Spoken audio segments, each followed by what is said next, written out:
അമ്മേ അമ്മ എന്ത് ചെയ്യാ? അത് പിന്നെ മോളെ ശ്രീനിവാസ സാറിന്റെ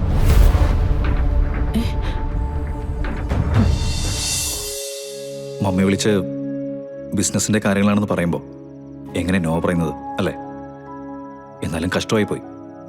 അതും ഇനി 2 ദിവസം. എനിക്കിങ്ങനെ കാത്തിരിക്കാനേ വിധിയുള്ളൂ. എന്ത് ചെയ്യാനാ നവീൻ?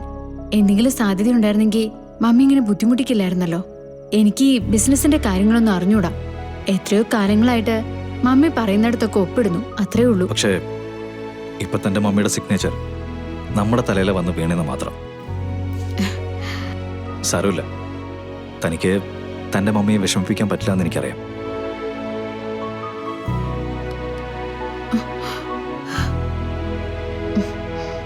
ഓരോ ദിവസവും നീണ്ടു നീണ്ടു പോവാണ് നമ്മുടെ ആഗ്രഹങ്ങൾ.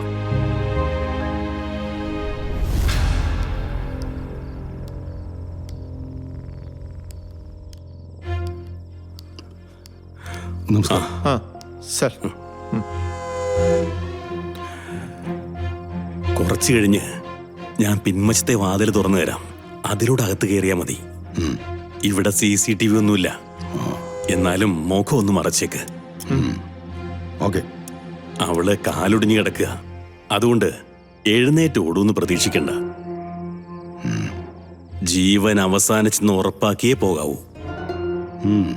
വീടിനകത്ത് അനിയൻ സാറുണ്ട്. എന്തെങ്കിലും കാരണവശാ അയാള് നിങ്ങളുടെ കൺമുന്നിലേക്ക് എത്തിയ പിന്നെ മടിക്കണ്ട, അയാളെയും തീർത്ത് കളഞ്ഞേക്ക്. പിൻവാതിലിനടുത്തേക്ക് ചെന്നോ. കൃത്യസമയത്ത് വാതിലിനടുത്ത് ഞാൻ കാണും. ഒരു കാരണവശാലും പിടിക്കപ്പെടരുത്, കേട്ടല്ലോ? ഓക്കെ.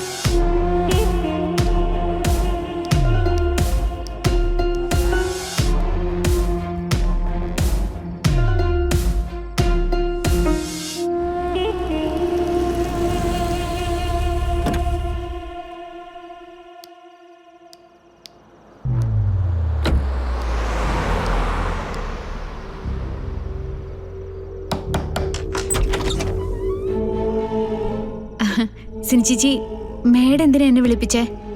മാമ അകത്തുണ്ട്, കൃഷ്ണ വരും.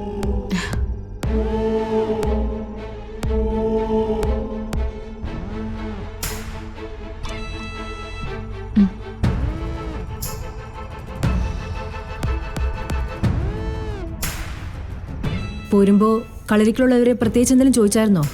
ഇല്ല, എല്ലാരോടും നവീൻ തന്നെ കാര്യം പറഞ്ഞു. മോളിരിക്കെ.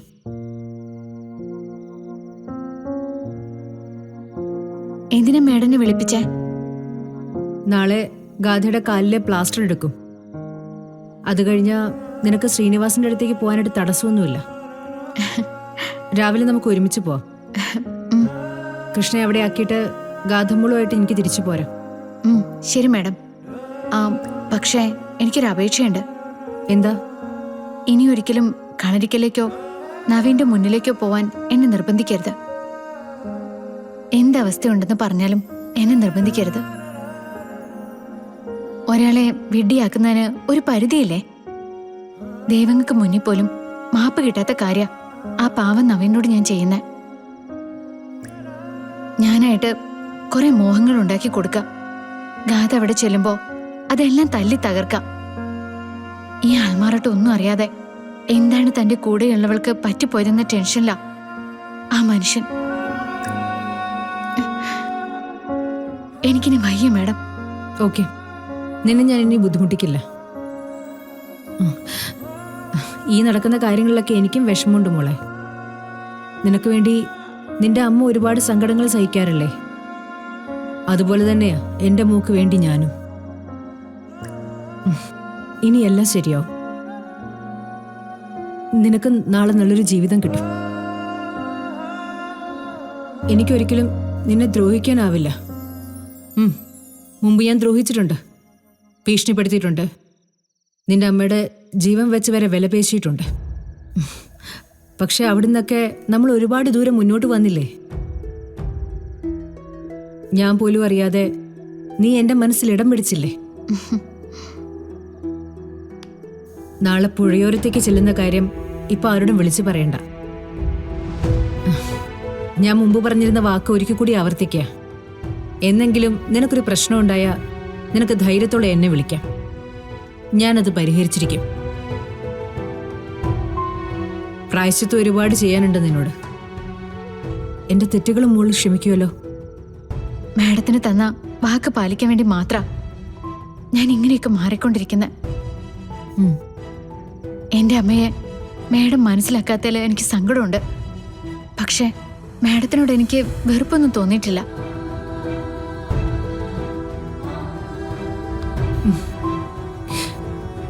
നല്ല കുട്ടിയാ നീ. നിനക്കിപ്പോഴും ദൈവത്തിന്റെ അനുഗ്രഹം ഉണ്ടാവും.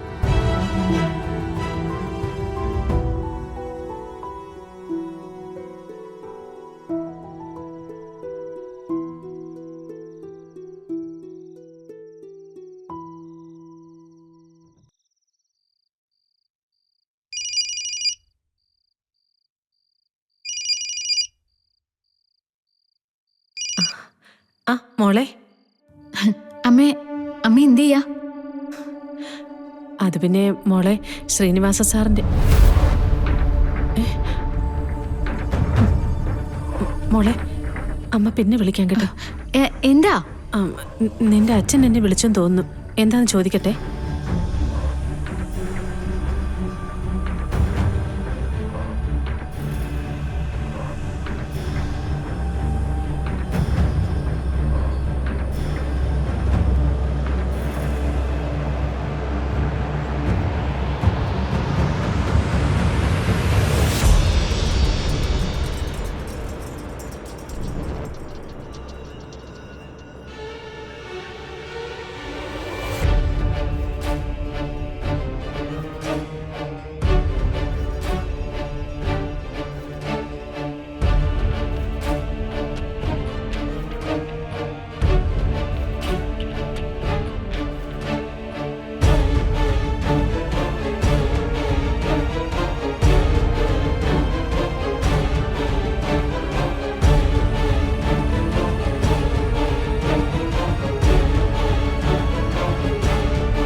അയ്യോ